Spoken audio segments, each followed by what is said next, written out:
Shalom Uvracha. Nous remarquons que, à l'approche de la fête de Purim, nous sommes toujours à nous occuper des parashotes de la Torah qui traitent du tabernacle, du Mishkan. Il y a apparemment un lien commun entre Purim et le tabernacle. C'est-à-dire que Purim et le tabernacle viennent nous donner une notion commune. Quelle est cette notion? Mais tout simplement, le tabernacle étant là pour que l'infini se découvre et se dévoile dans notre monde, eh bien apparemment la fête de Purim, c'est son sens le plus profond.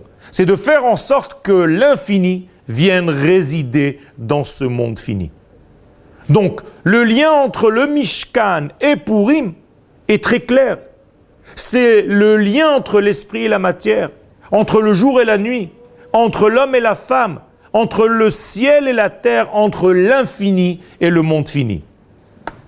Ça veut dire que nous sommes ici dans une phase, dans un processus de rédemption. Car le mot rédemption, le mot Mashiach, le mot Géoula que vous entendez très souvent, veut dire une seule chose en réalité. C'est lorsque l'infini résidera et se dévoilera dans le monde de la matière.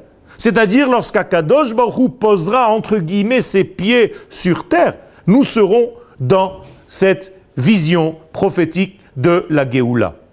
Et donc la sortie d'Égypte, c'est le processus qui a ouvert le printemps au peuple d'Israël. Car n'oubliez pas, nous sommes un peuple optimiste, car nous sommes le premier peuple de l'humanité tout entière qui a été sauvé, qui a découvert son printemps. Je veux dire la fête de Pessah, je veux dire une rédemption, une liberté. Mais la sortie d'Égypte avait un but, c'était d'entrer sur la terre d'Israël. D'ailleurs, dans les 5 lignes du programme divin qu'il dit à Moshe Rabbeinu, il ne mentionne rien d'autre que « Je vous sortirai et je vous amènerai sur votre terre ». Eh bien, sur ce chemin-là, dans le chemin entre l'Égypte et la terre d'Israël, est apparu l'ennemi numéro 1 du peuple d'Israël, Amalek. Or, Amalek veut donc éviter que le peuple d'Israël sorte d'Égypte et qu'il arrive sur sa terre. Parce que si ce peuple sort d'Égypte et qu'il arrive sur sa terre, eh bien Amalek n'a plus de rôle à jouer dans cette histoire. Moralité, Purim, c'est la même chose. Nous lisons la paracha de Amalek la veille de Purim. Zachor, souviens-toi, il faut que tu sois dans un souvenir actif.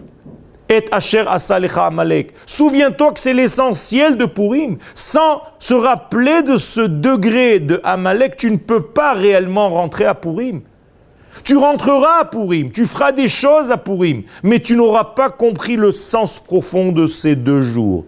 Eh bien, le sens profond de ces 2 jours, et je le rappelle comme j'ai ouvert mes propos, c'est de relier l'infini au fini, et c'est pour ça que pendant cette période de Purim, nous lisons parallèlement dans la Torah toutes les parashotes qui traitent du Mishkan, c'est-à-dire du lien entre l'infini et le fini. Ça, c'est l'essentiel du peuple d'Israël. C'est pour cela que nous avons été créés, façonnés et arrivés dans ce monde.